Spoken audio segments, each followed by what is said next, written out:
Thank you very much, Paul, for the very generous introduction. My name is Jeff Skoll, and I'm delighted to be here with my good friends Elon and Kimball Musk. In fact, we're in for a treat. I'm usually the one that gets asked the question, so this is a chance for me to put the shoe on the other foot. And it's also the first time Elon and Kimball have been on a panel together. I first met Elon in 1995 when he was dating a classmate of mine. Not long after that, I dated the same girl. and I realized then that Elon always likes to be first.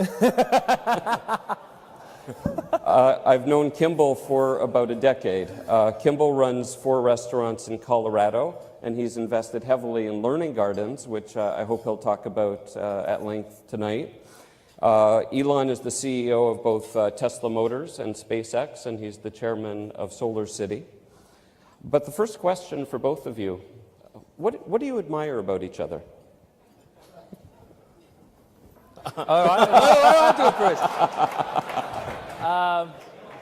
So Elon knows this, but the advantage of being his younger brother is I kind of used to get what he wanted, and he wanted a lot of stuff. And so the one time I remember he wanted motorbikes. I was too young. Well, he was 7, I think, and I was 6 or something like that, which in this country is not very common to get motorbikes. But one of the great things I admire about Elon is when he wants something, he really wants it, and he goes and gets it. And it's amazing to watch him do that as his brother, and he's done it throughout his life. Interesting. Well, I think Kimball is just one of the nicest people I know in the world. I've never in all my life seen Kimball intentionally do a mean thing. So I admire that a great deal. The two of you, as I understand it, entrepreneurs are interesting because they often get started at a young age doing entrepreneurial ventures of some kind. And I understand that when you were still in South Africa, you had a venture of some kind. Yeah, the video arcade. Yeah. Yeah, we had this brilliant idea to start a video arcade because we really knew what games were popular. Yeah. And also we were video game experts at 14 and 15. And the reason we had to stop was because we went to the city to get a code variance, and you need to be 18 to sign, and we had never told our parents. And we already had a lease, we had games coming, and when the parents found out, they put a stop to it, which is a real bummer because it would have been very successful. Yeah. Well, I'm glad that wasn't the final barrier to success. But that was the first time that you worked together as brothers. And eventually that led to a company called Zip2. Right. I wonder if you wouldn't mind talking about Zip2. How did it come about? What was the idea? What was the whole process like for you? Sure. Well, and Kimball, do you want to start off, or should it? Well, I would start with the road trip. The road trip. Yeah. Yeah. Okay. So a year before, this is '94. Elon was working at some video game company there's a theme here. What? Yeah. I was actually I was doing 2 jobs. One was at a video game company that was ironically called Rocket Science, and then working on ultra capacitors during the day for electric cars. And so we went on a road trip from Silicon Valley to Philadelphia, and it was in '94, and we were both. I'm younger than Elon, but we were both finishing school at the same time because I'm much smarter than him. Elon actually was doing a double major, so that's why. But anyway, so we ended up doing that, and we started with a network medical database. Remember that? Yeah. Well, there were a bunch of iterations, Yeah. But I think the thought in '95 was that the internet was going to be something really that fundamentally changed humanity. It was like humanity acquiring a nervous system. Previously people would communicate information almost by osmosis relative to how the internet works. If you wanted to have access to a lot of information, like you'd go to like the Library of Congress, but unless you were physically where the books were, you didn't have access to that information. But with the internet, you could be anywhere in the world, and if you're connected to the internet, you have access to all the world's information. So it was really just like humanity was almost becoming like a superorganism with a nervous system. So we wanted to be part of, building some elements of that. And It was a funny time because it made so much sense to us, but we literally had a guy throw a Yellow Pages book at us. He was a very senior executive, and tell us, do you ever really think the internet is going to replace this? yeah, And literally, and you're kind of looking at them going, this guy's screwed. yeah, yeah. He didn't, and people didn't know what the internet was, Yeah. Including in Silicon Valley. Yeah. Yeah, there was like something that universities and like the government used, and nobody was really doing anything on it, and you certainly couldn't make money. Yeah. Yeah. So Did you know that you were onto something right away, or did people just think you were crazy and pursuing some bizarre dream? When did it occur to you that Zip2 might be a success? Well, when we first started out, I think our ambitions were really quite low. It was really to make enough money to pay the rent. Yeah. We got a VC give us money. That was, yay! Yeah. We thought it was all over then. Yeah, it was pretty crazy. I mean, when we started out in '95, we literally, at the beginning, we had one computer, which would be the web server during the day, and then at night, I'd program on it. And we'd sleep in the office. Yeah, we couldn't afford to have an apartment. It was cheaper to rent the office than to rent an apartment, so we just rented the office and slept in the office and showered at the YMCA. Showered at the YMCA.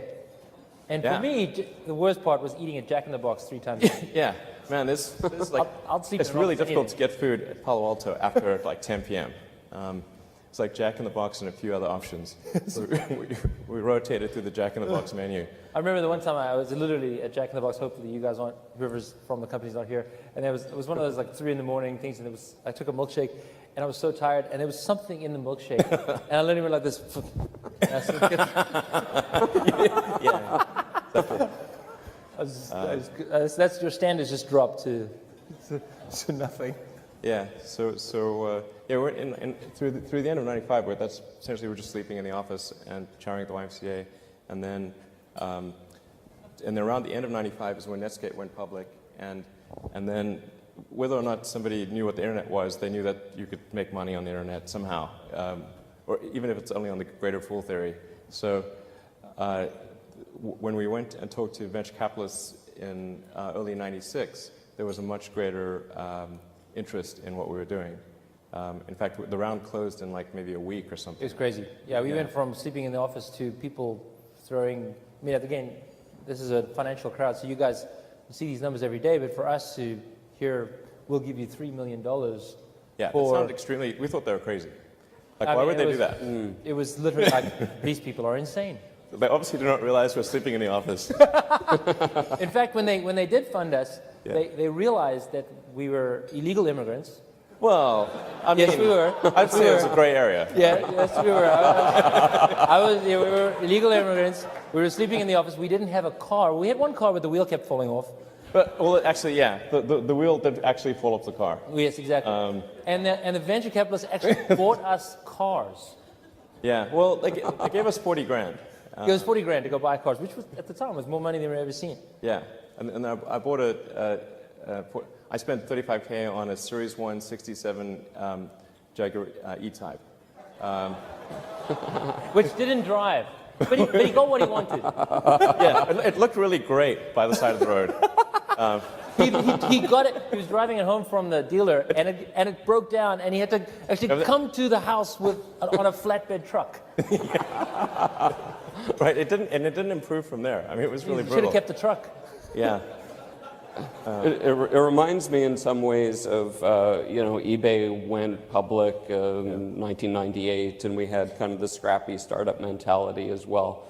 And the first time I ever saw Elon on TV was when you took delivery of a McLaren supercar. That's right. So Yeah. Right. So presumably somewhere between sleeping on the floor of the office and Yeah. the McLaren, something happened. Yeah, so at Zip2, we basically created software to help bring the media companies online. So it was sort of internet publishing software. It was the Yellow Pages, White Pages, maps and directions, that kind of thing. And we helped bring some of the major media companies online, or at least a portion of what their online presence was. And so we had as customers and investors New York Times Company, Knight Ridder, Hearst, and most of the major media companies. And then In fact, the guy that threw the telephone book at us eventually became an investor. yeah, Right. And then the company sold to Compaq Right. for a little over 300 million. yeah. Circa 1999, late 90s. Yeah, that's right. It was, the deal was sort of struck late 98 and it concluded early 99. And so then what happens to you guys? I mean, at that point, you're 23, 24 years old, give or take, and you've gone from being barely able to pay the rent to having substantial resources. How did that influence your paths in what you did next?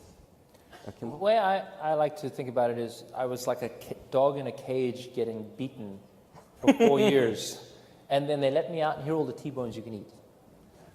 So it was a very weird experience, actually, because you don't think, I thought I was building that company for life, and then, boom, they give you lots and lots of money in easy-to-carry bags, and it was totally surreal. And what did you do?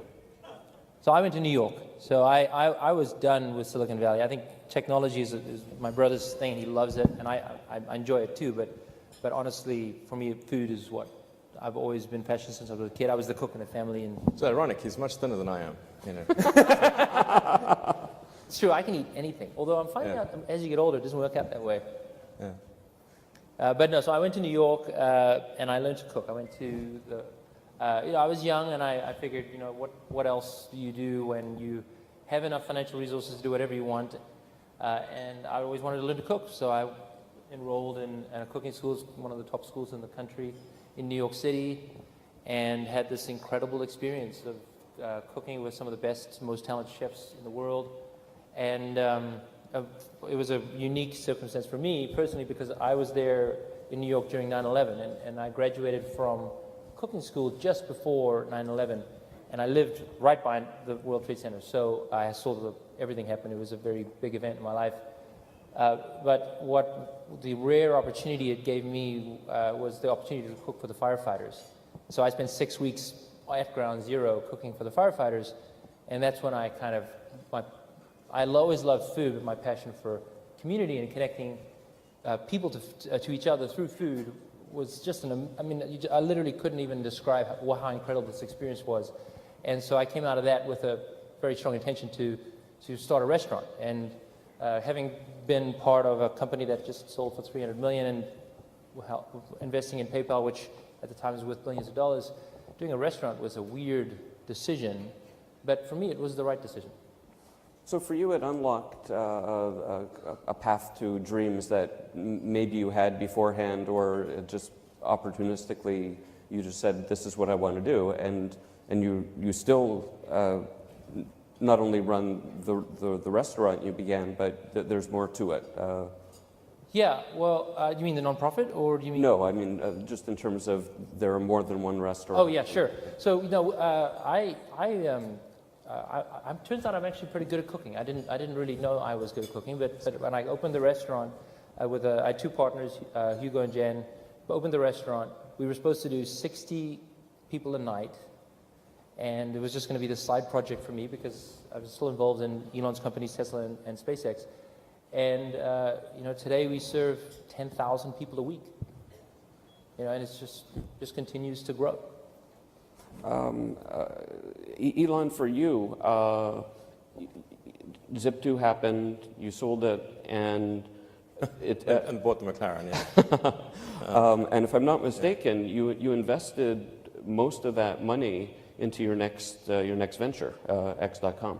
That's right. Yeah, most of the funds went into X.com, which was later renamed PayPal, and that worked out pretty well. It worked out pretty well, but looking back on it, because you put a lot of your eggs in that basket, would you advise entrepreneurs to roll the bones quite the way you did? Yeah, absolutely. I think so. I think it's worth investing your own capital in what you do. I don't believe in the sort of other people's money thing. I think if you're not willing to put your own assets at stake, then you shouldn't ask other people to do that. So eBay comes along, buys PayPal, and then I remember 2003, give or take, meeting Elon at a coffee shop in Palo Alto. This was not long after the PayPal deal had closed. And I said to Elon, what would you like to do next? And you had 3 things to say. Right. Do you remember what they were? Yeah. But yeah, I mean, they're basically, space, solar, and electric cars. Space, solar, and electric cars. Yes, 2 points. But yeah. Wait, space, electric cars, what was the middle one? I asked Elon what he wanted to do, and he said he wanted to do something in solar power. He wanted to colonize Mars eventually, but to get there by building a rocket business, a sustainable business, and building electric cars. And let's talk a little bit about Mars. Okay. So where did this come from? When did you have that dream? How did that come to be? I guess when I was in college, I thought about things that would most affect the future of humanity, and there were 3 areas that I thought would have the biggest impact, and those were the internet, sustainable energy, of which solar power is the production side, and electric cars are the consumption side, and then humanity becoming a multi-planet species. And I think our future will fundamentally bifurcate to one where we are a space-faring civilization, or one where we are confined to Earth until some eventual extinction event. Although I'm quite optimistic about life on Earth, I should point out. Sometimes people think that by that I expect some imminent catastrophe, but I think that the probable outcome for civilization on Earth is quite good for a long time. But I still think that we should try to extend life beyond Earth and and the thing to do is to establish a base on Mars, and try to make that a self-sustaining base as soon as possible. I don't expect that SpaceX is going to do that sort of single-handedly, but I think we're going to try to advance the technology of space travel to the point where we can at least send some number of people to Mars, which is not currently possible. As I recall, follow-up question, Jeff. When SpaceX started, I think the first 3 rocket launches weren't successful. Yeah. And the 4th one was. What would have happened if the 4th one hadn't worked? We would have failed. Yeah. But let's talk about one of the failures were spectacular. I would go out to the island, Kwajalein, with Elon, and seeing giant exploding rockets is quite an amazing sight. I was one of the early investors in SpaceX, and I said, you know what? If all I get to do is to see these rockets explode, it's well worth every dime I put into this company.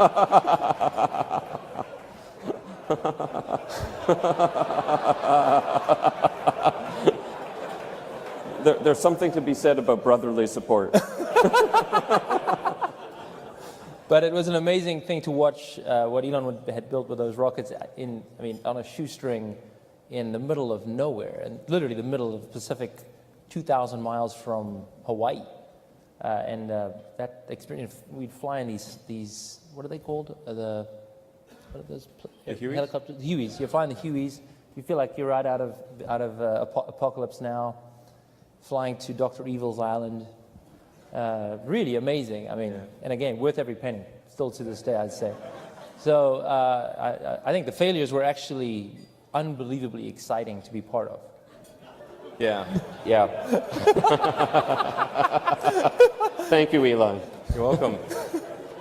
I mean, the point being that these ventures now seem to have a wonderful momentum and things are going well. But I remember well there was a point in time when each of them had their tipping point and could have gone either way. I wonder if you could talk a little bit about the origins of Tesla.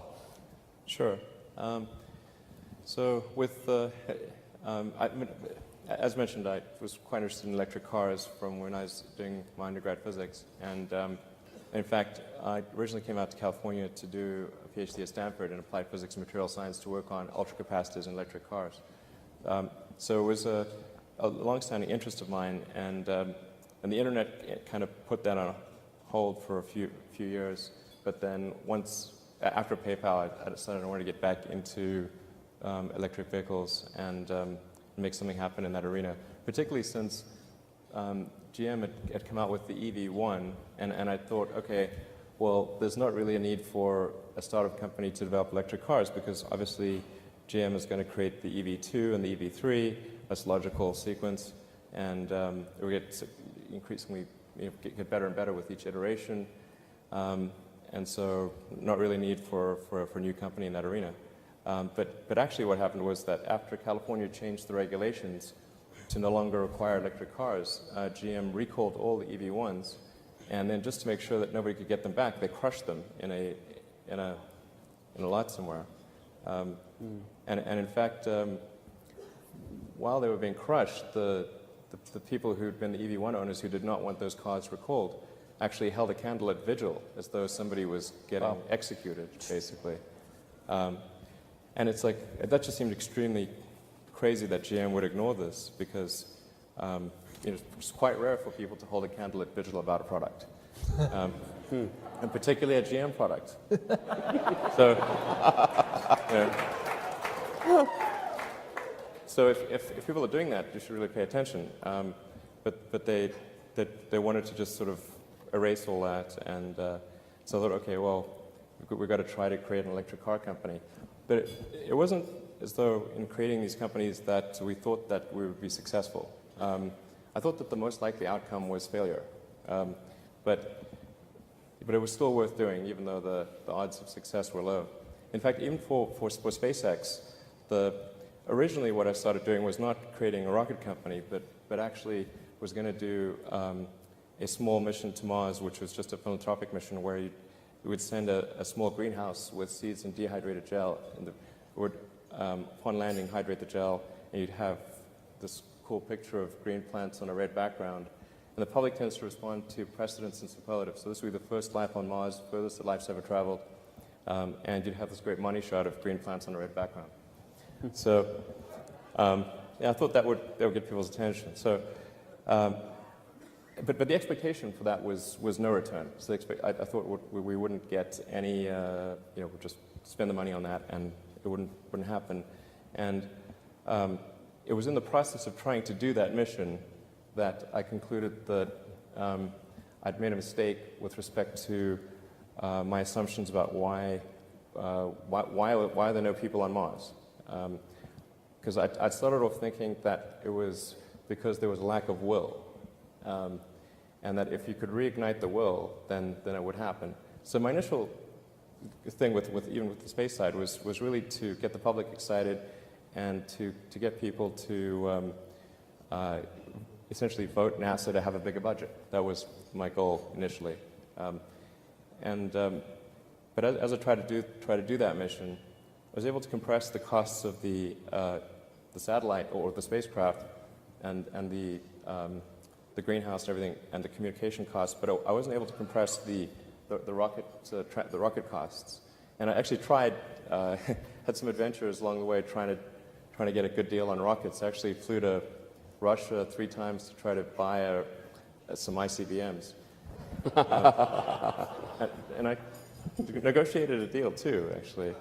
After the 3rd trip to Russia, it was very, very strange because I was like there in 2001, 2002, I thought, well, if we do this, well, it's going to generate a lot of interest, but if there's still a fundamental technology issue with rocket transport, then it's not going to solve the problem. So I decided that it was not a question of will, it was a question of way. And if people thought there was a way to do it without it fundamentally affecting their standard of living, then they would support such an endeavor, particularly in the United States, which the United States is a nation of explorers. I mean, it's a distillation of the human spirit of exploration. People came here from other places, and so I think that exploratory spirit is actually very strong. But people need to know that it's possible. This can be done without materially affecting their standard of living. So. I mean, what you've accomplished is amazing. Between linking up with the space station on launches and the Model S winning Car of the Year and being just a phenomenon. But a good, yes. I mean, it's amazing. It's amazing, and we'll come back and talk about Solar City in a second. But you mentioned gardens, and I think that's a natural segue. We're surrounded by some beautiful gardens here on stage, and Kimball, I wonder if you might want to talk a little bit about these. Sure. The restaurants that we do in Colorado are, before farm to table was a term, we work with local farmers and bring local food to the tables, and we really consider ourselves a community restaurant. And one of the things we did as part of the community was to reach out to kids in the community in schools and get them connected to food through school gardens. And we bring them into the restaurant, and we do everything from give them chicken liver pate without telling them what it was, and they would thoroughly enjoy it. And then you tell them, then they spit it out of their mouth. And it's like fun things like that we just did as a great way to connect into the community. And then I had a personal accident, a very severe accident. I was paralyzed on my left and horizontal for 2 months after breaking my neck. And it really helped me focus on, well, let me go back to having more of an impact on society. And I know there's a lot of philanthropists in the crowd, and I have a lot of respect for that. But for me, it was very much about how can I give back, but in a way that really I understood and could really see the impact. And I'd been working with these school gardens for many years, and so I came up with this idea called the Learning Garden, which you see beautifully presented. Thank you very much, Nancy, for doing this. And what we do is, it's a nonprofit. We go to schools around the country, and we install these outdoor learning environments that are school gardens. And they're very different to traditional school gardens. Traditional school gardens being in the corner of the schoolyard with a fence around it. These are designed to be in the schoolyard, on the playground, where the kids will see it every day. Hundreds of kids will enjoy it and play with it every day. And it's made out of the same material as playground equipment, so it'll last for decades, unlike traditional school gardens, which are very, very temporary. We also came up with this idea to make it more modular so that you could fit it in any schoolyard. Rooftops, asphalt. There's a lot of toxic soil, sadly, in our cities where you literally couldn't put a garden there if you wanted to. And these were designed to be FDA approved, just for food, for growing food. And so what I did was really look at the problem based on the experience that I had working with Elon and working in whether it's manufacturing or operations or politics, frankly, which is a very big political problem. And what value could I add? And there are lots of great gardeners out there, and I'll be the first to tell you I'm not a gardener. But I really believed in the impact that these were having, and the data is amazing. I mean, we see a doubling of vegetable intake when kids have a learning garden on their schoolyard, literally a doubling from 2.5 to 5 portions a day. We see test scores, particularly in science, go up by 15 points on a 100-point scale when they get taught the same science lesson in the learning garden versus in the classroom. This incredible impact on their lives. And the challenge was not a question of school gardens. That had already been proven. The challenge was, how do you scale? How do you get something that will reach 100,000 schools within a few years? Because that's the problem we have. Childhood obesity is today's problem. It is not tomorrow's problem. 20% of underserved kids are going into kindergarten obese. It's an awful tragedy. We have these poor children that are not only obese, but they're actually starving because the food we're giving them has no nutrients. It has calories, but no nutrients. And it's just this awful, awful situation, a real tragedy that we're creating. And so for me, what I wanted to do was, how do I come in and say, okay, I know what I know what I think I can do well. Let me see what I can create that could actually go into 100,000 schools within a few years. And so I created the Learning Garden with this idea to, by the end of this decade, to reach every child that wants one, or every school that wants one. And we have the capacity. Now what we need is the political will to go do it. And so we'll have about 200 installed this year. And we started 2 years ago, and we did one 2 years ago. We did 50 last year. We'll do about 200 this year. Hopefully 1,000 next year, and then many thousands after that.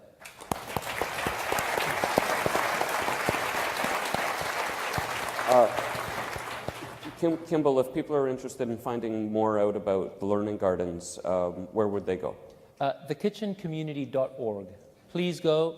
If you're a superintendent, and I know there's some superintendents in this room, because I had some heated conversations with you guys earlier, please go learn about it, because there's no better way to teach kids about science, which we all understand is a massive problem in this country. Getting our kids to love science is so important, and childhood obesity is so important. We need to fix this problem. We are creating expensive, unproductive people. Let's just stop that. Let's fix the problem. Let's fix it now. Absolutely.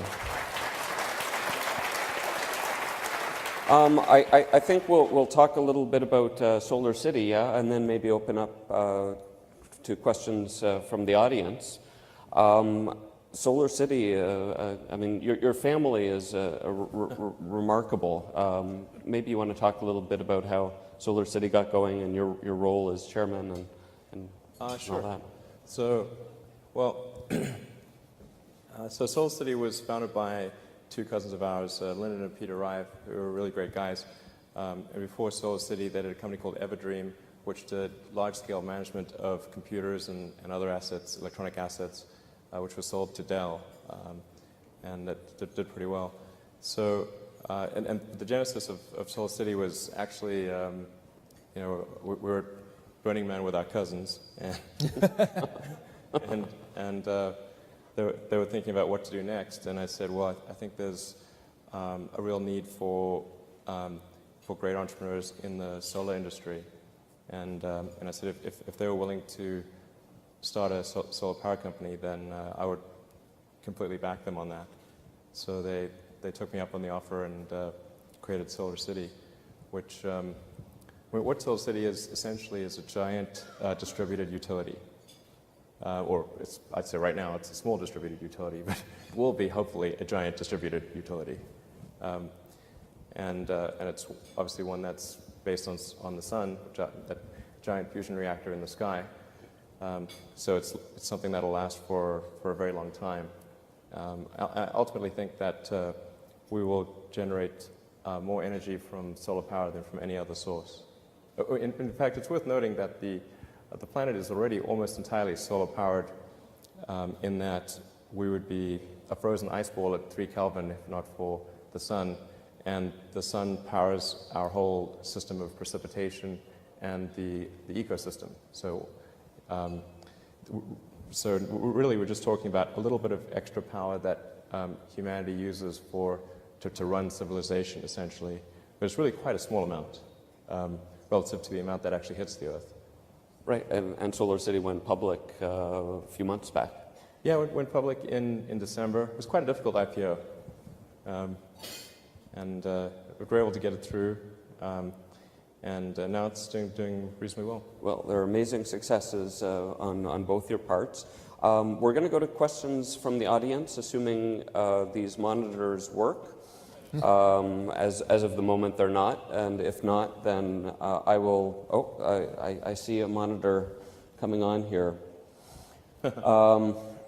All right. What are the key traits, skills, or circumstances that have allowed you to be so successful?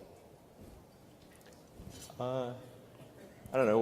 Why don't you answer for me, or do you? What Yeah, do you think? I'll go answer first. for you. I'll- you Yes, answer that's for a me. great idea. So I live in a small town in Colorado called Boulder, and my joke is I grew up in South Africa during the collapse of apartheid, very, very difficult time.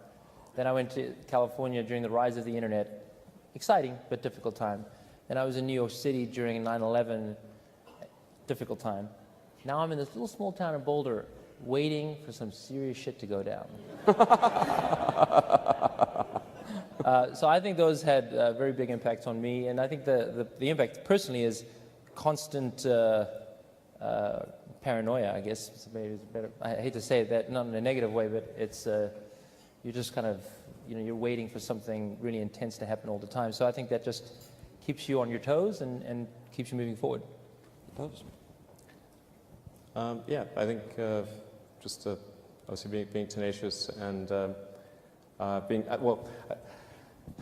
I think just being super focused on the truth is extremely important, and looking for feedback from all sources. I think those are really key. Yeah. I'd also add, knowing both of you, is that you're very detail-oriented. There's no small part of the experience that doesn't get attention from you. Another question that I had, Elon, you've been compared to Henry Ford, Richard Branson, Steve Jobs. Who do you compare yourself to? And I don't really compare myself to anyone. I mean, it's not. There's certain people that I admire from history that I think are great. Certainly many of the scientists and engineers and literary figures and so forth. I'm a big fan of Ben Franklin. Who's a scientist and sort of thinker, and he was the kind of guy who did what needed to be done. So like guys like that, I Right. wouldn't say I compare myself in any way, but I certainly admire them. Are there people you look up to? I think the two that I look up to in my way, I look the same thing as Elon, is kind of look back. I love Winston Churchill. Yeah, he's cool. He's that guy, I think, was one of the greatest gifts to mankind. And I think Steve Jobs. Right. Yeah. And I think the thing that makes me like these people is that they put their passion into their work, and it's not about the job. It's not about coming to work. It's about making a difference in your society. And I think that's what I've always admired with my brother and with anyone else. One thing I've observed from my own entrepreneurial history is that people that start out building a company to make a lot of money almost invariably fail.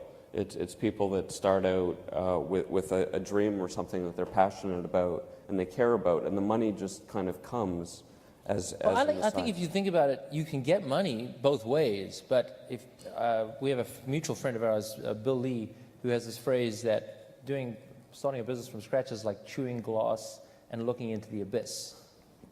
It is really, really hard. And if you don't like your glass sandwich, you're going to have a miserable, miserable life.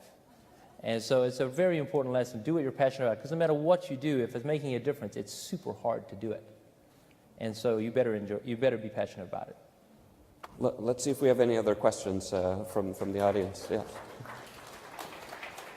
Next question, please.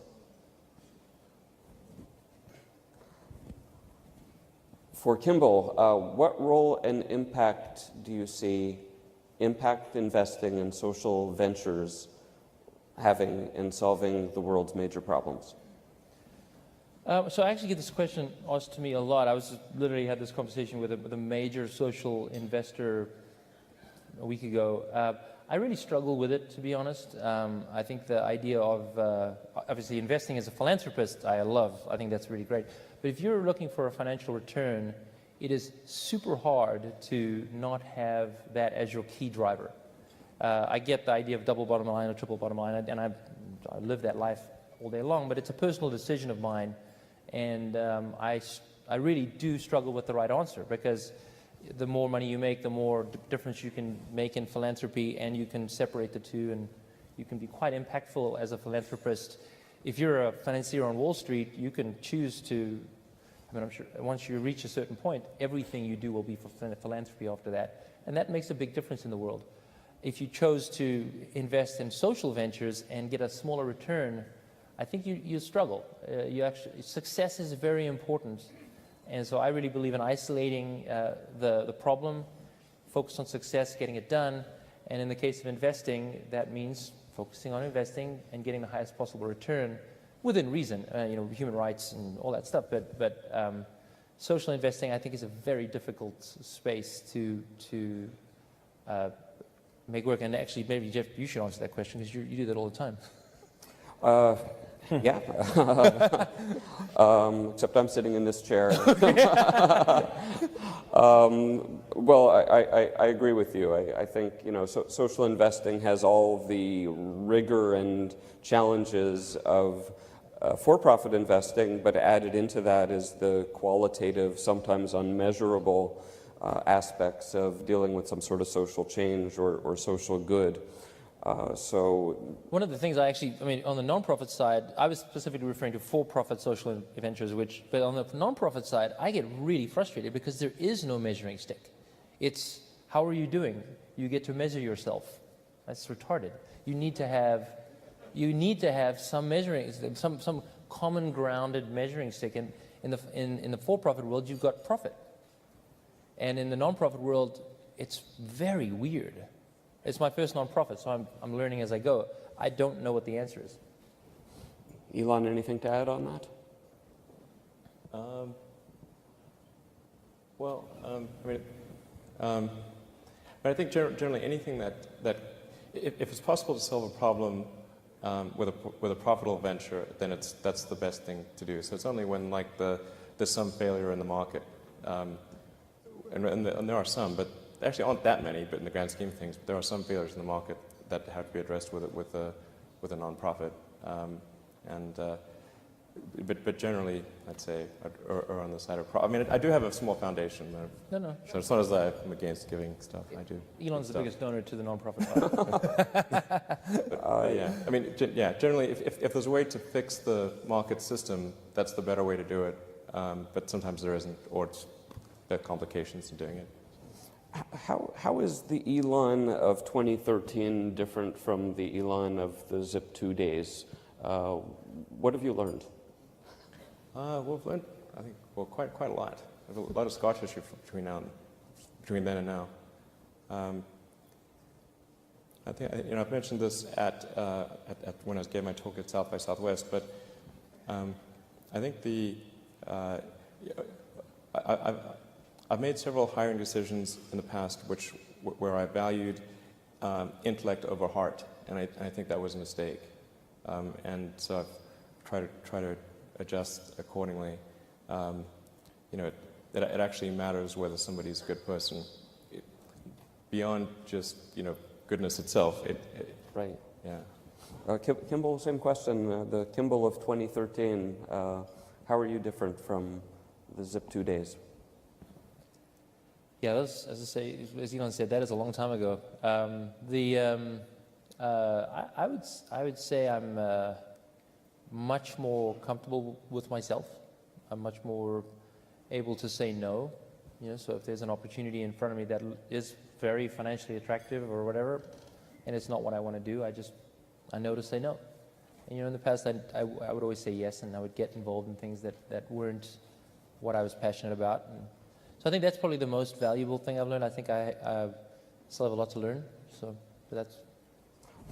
I think we have time for one last question. If we got anything, please wrap up. In that case, my last question is: Are you guys going to go to Mars together? We might. I think when we're 95, what the hell else are we going to do? Yeah, exactly. I think that'll be fun. I don't think I would want to go before that, but. Well, Elon has a famous line about going to Mars. Right. Would you mind repeating it? Okay. I mean, so yeah. I mean, I think I would like to die on Mars, but just not on impact. All right. I think on that note, I'd like to thank Elon and Kimball for a wonderful panel. And Thank you. Thank you to the Milken folks. Pretty extraordinary. Let's have it one more time for Elon and Kimball.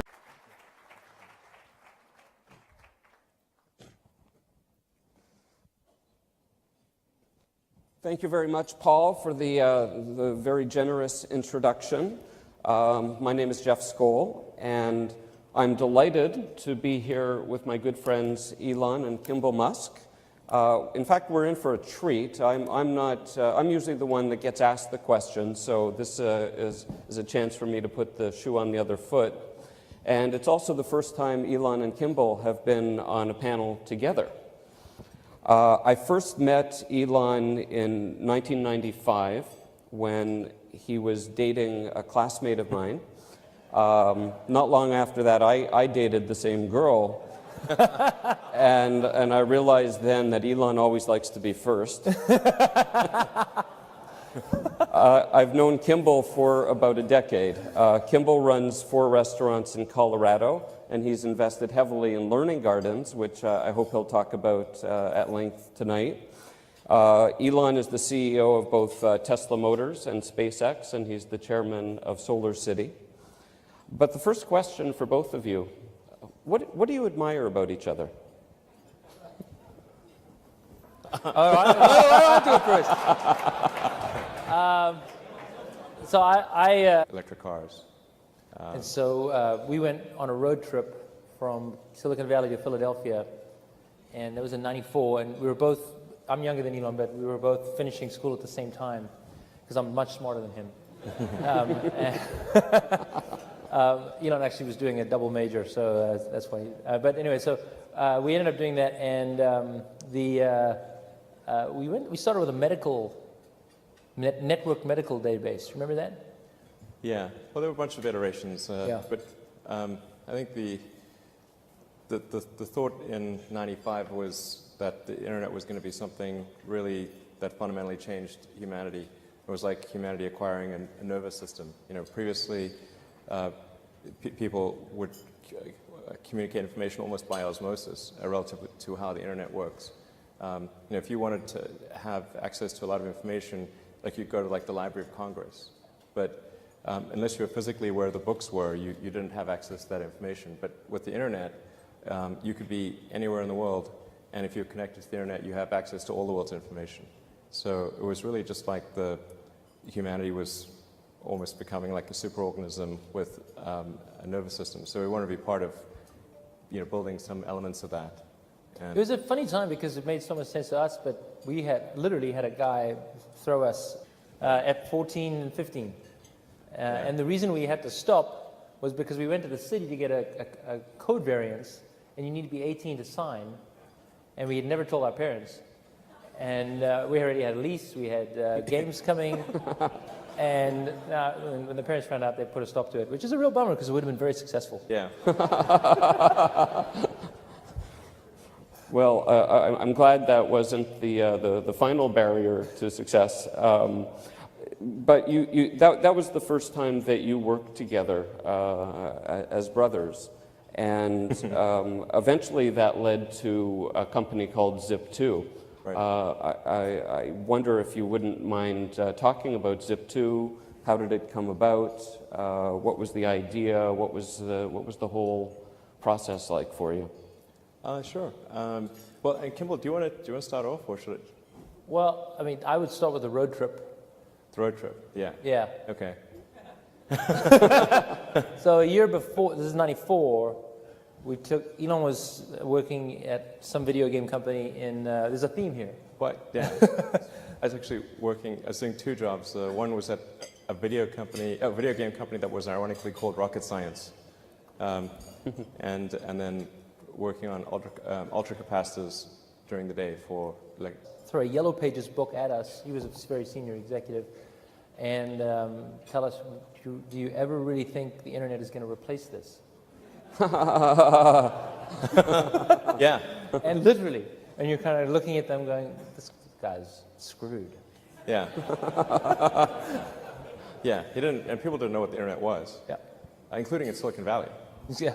Yeah, there was like something that universities and like the government used, and nobody was really doing anything on it, and you certainly couldn't make money. Yeah. Yeah.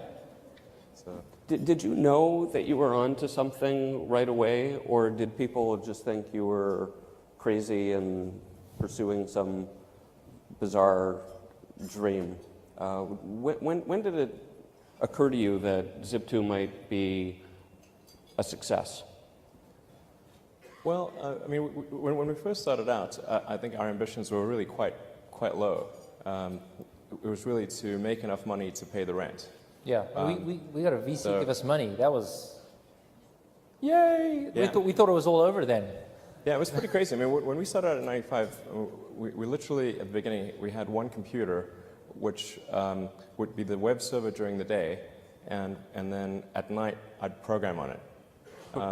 And And we'd sleep in the office. Yeah, we we- couldn't afford to yeah, have an apartment. it was cheaper. Elon knows this, but the advantage of being his younger brother is I kind of used to get what he wanted, and he wanted a lot of stuff. And so the one time I remember he wanted motorbikes. I was too young. Well, he was 7, I think, and I was 6 or something like that. Which in this country is not very common to get motorbikes. But one of the great things I admire about Elon is when he wants something, he really wants it, and he goes and gets it. And it's amazing to watch him do that as his brother, and he's done it throughout his life. Interesting. Well, I think Kimball is just one of the nicest people I know in the world. I've never in all my life seen Kimball intentionally do a mean thing. So I admire that a great deal. The two of you, as I understand it, I mean, entrepreneurs are interesting because they often get started at a young age doing entrepreneurial ventures of some kind. And I understand that when you were still in South Africa, you had a venture of some kind. Yeah, the video arcade. Yeah. Yeah, we had this brilliant idea to start a video arcade because we really knew what games were popular. Yeah. And also we were video game experts.